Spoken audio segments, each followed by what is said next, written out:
All right, Shalom, Israel. This is a brother of Warabah coming back with another lesson, man. Before I kick it off, I'm going to give all praise, glory, and honor to Yahweh, Bahashim Yahweh Shai. Double honors to the apostles of Great Millstone who rule well. And peace and salutations to you, Akim, that are out here doing this work in truth and sincerity across the four corners of the planet Earth. All right. And today's topic that I'm going to go into, I'm going to title it, Never Trust Thine Enemy. All right.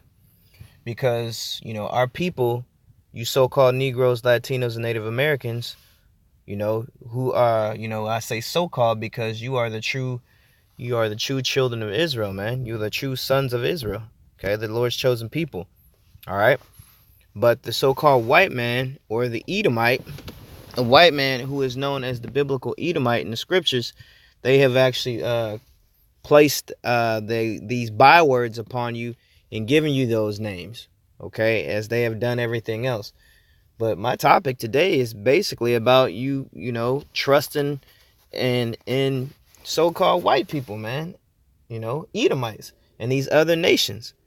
These people do not care for you at all. They're not your friends. They're not your buddies. They're not some people that, are going to have your back when it's all said and done, okay? And again, this is not about a color situation. It's not about white or black or whatever, okay? It's about nationality, man. Because these people have actually hated us from the beginning, man. Since we came out of the womb. All right?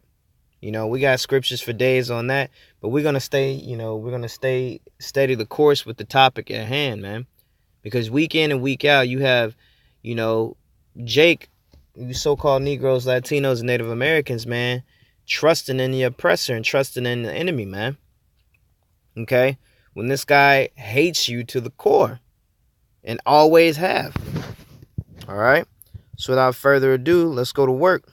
Okay? I'm going to pull up this scripture right here in Sirach, Ecclesiasticus, the 12th chapter. Okay? This right here is in the Apocrypha, just in case you don't know. All right, that's the 1611 King James Version. And what this says is, this is Ecclesiasticus chapter 12, verse 10. And it says, never trust thine enemy, for like as iron rusteth, so is his wickedness. Okay? So you know for sure that iron, if it's left out, it's going to rust. Iron is going to rust no matter what. It's a sure thing. All right? Verse 11. Though he humble himself and go crouching, yet take good heed, and beware of him. Yeah, that's right, man. Think about it. Every so-called, heathen or a person like that, that's the enemy, always comes up talking about, say, hey, man, I come in peace. Or, they come up humbly, man. Trying to act like they're your buddy, or they try to come up in a lowly fashion, man. Trying to creep up next to you. Okay? Scripture says, take good heed of that person and beware of him. And thou shalt be unto him as if thou hast wiped a looking glass. And thou shalt know that his rust hath not been altogether wiped away. Okay? Same thing like that. Even though if you, with iron, if you put some, you go and you wipe it clean, of course the rust is going to go away for a while. But then after a while, when the air hits it again, it's going to come right back. That's the same way that these people are, man, as far as their wickedness. Yeah, they're going to be your friend for a minute and smile in your face. Smile in your face, go out, have a drink with you, be buddy with you.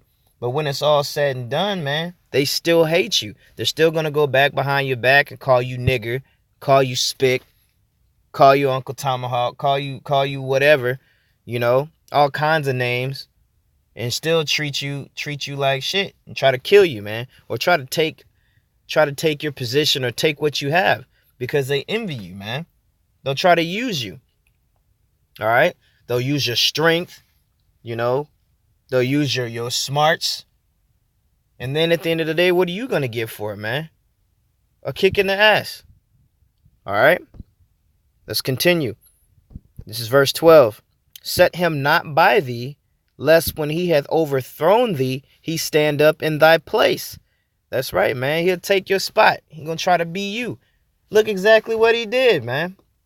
You know, he took our heritage, you know, took our name, took our culture, our way of life, and he calls himself the Israelite, or he calls himself Israel now. That's exactly what they do. If you think about that to this day right now, they still do that, man. You know, they always try to culture jack or swagger jack us, you know, because we're the salt of the earth. We're the ones with the flavor, man. If you think of regular, everyday, so-called, you know, regular, everyday Edomites, I'm just going to use that word because they hate that term, you know, and we're going to push it more and more. You know, these are Edomites because it's not about white or black. It's about nationality, man. Okay? So hanging with these other nations, including the so-called white man, okay, these Edomites, all right? You got other ones. You got they going to have company too, man. Outside of the nation of Israel, man, all the rest of these people are going to be destroyed and they're going into captivity. Thus says the Bible. Okay? They're going into slavery because they had us in slavery. All right? But not to digress too much, man. Yeah. They try to be us. You know? They try to dance like us. They try to date our women, which we don't really give a damn about them anyway because they're going off, especially the black woman. You know, the nigger woman. All right, they try to be us, man. Just like that movie Get Out. That was a perfect example of that, man. Okay? Let's continue. He stand up in thy place and never let him sit at thy right hand, lest he seek to take thy seat. And thou at the last remember my words and be pricked therewith. Okay? Think about it. The so-called white man shows you how he is in the movies, man. You have a so-called white man that'll be working together and they'll build an empire. Then you'll have one that is greedy that'll try to take it all. And he'll kill the other one, man. You know? He'll kill the guy that started it all. You know what I'm saying? Or that helped him get there. He'll try to knock him off. Okay? Think about it, man. Why would you want somebody like that around you? All right, let's continue. Lest he seek to take thy seat in that. Oh, Salakia, let's start at 13. Who will pity a charmer that is bitten with a serpent, or any such as come nigh a wild beast? All right.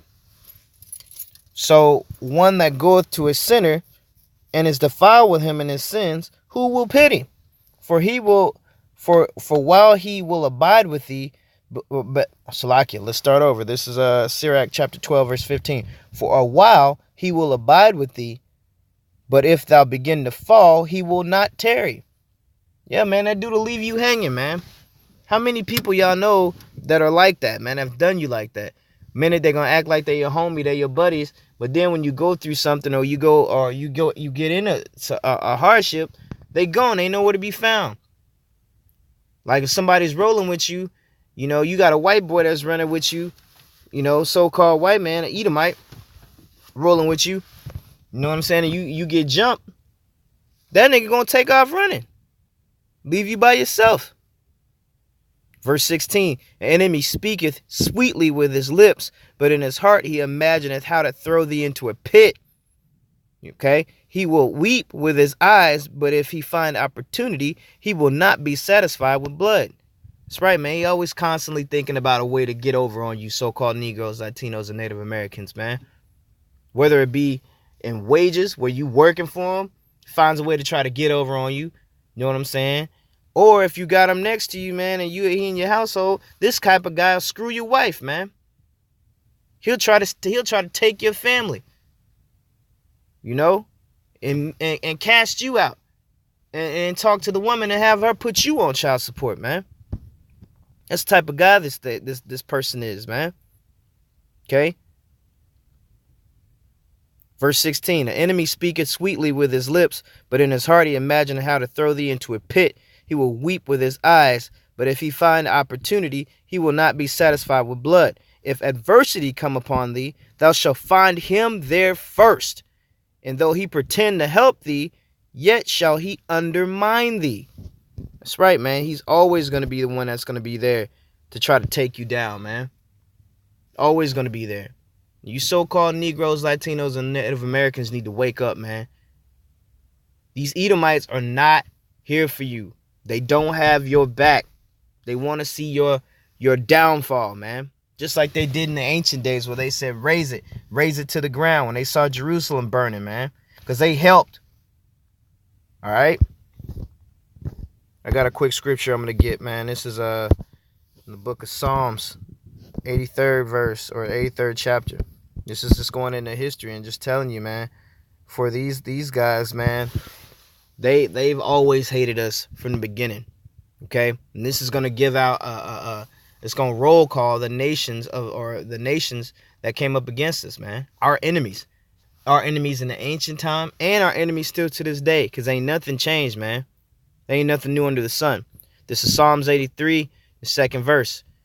Okay, and this is King David telling you, for lo, thine enemies make a tumult, and they that hate thee have lifted up the head. They have taken crafty counsel against thy people, and consulted against thy hidden ones. They have said, come, and let us cut them off from being a nation, that the name of Israel may be no more in remembrance. That's right, man. You know, and for the longest time they did that, man.